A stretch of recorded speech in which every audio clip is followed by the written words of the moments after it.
Well, I'm back. I've still got the Trim It 2 installed in my lathe. I found a bit easier way to do things. I've got this 1/4 inch magnetic hex bit holder. It's just a screwdriver, these little hex bits.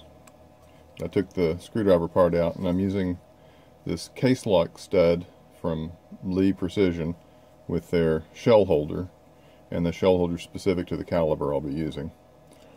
So I'll just put that in the screwdriver bit holder, and that makes it a lot easier to hold the brass so I'm not pinching the brass trying to hold it, getting finger fatigue there.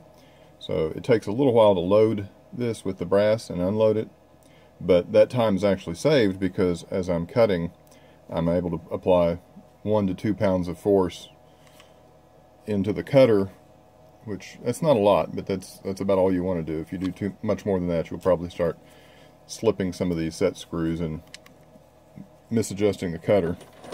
But the process is pretty simple. I just drop it straight down into there and then tighten. I just turn this to tighten. It's knurled, so those two tighten together, and then that locks it in place fairly well. And then I can just push it straight in, and again I'm holding the screwdriver handle back here, so it's a lot easier to hold than pinching the brass. And I also slightly readjusted the cutter. So in the previous video you heard a little bit of chatter. There's really almost no chatter at all in there now. So we'll go ahead and start it up and demo the process. A few pieces of brass being cut using the holder.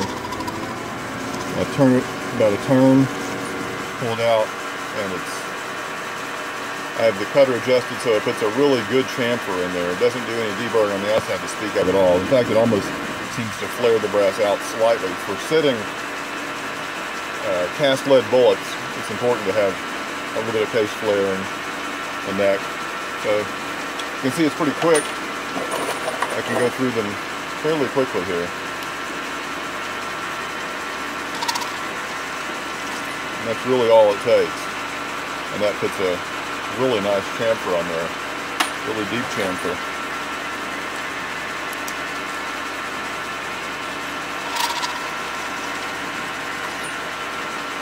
Very fast, very easy to do.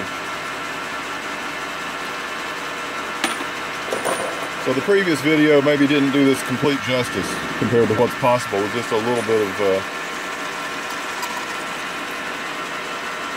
tooling. And I've only done about 200 so far, but I've gotten the hang of it now, and it's really fast and easy. So you heard a little bit of chatter maybe when it was getting into it, just because of a slight misalignment, but once I'm pressing straight into it, there's really almost no chatter, or no chatter at all. So very fast and easy to do. So I would rate the Trim It 2 thumbs up.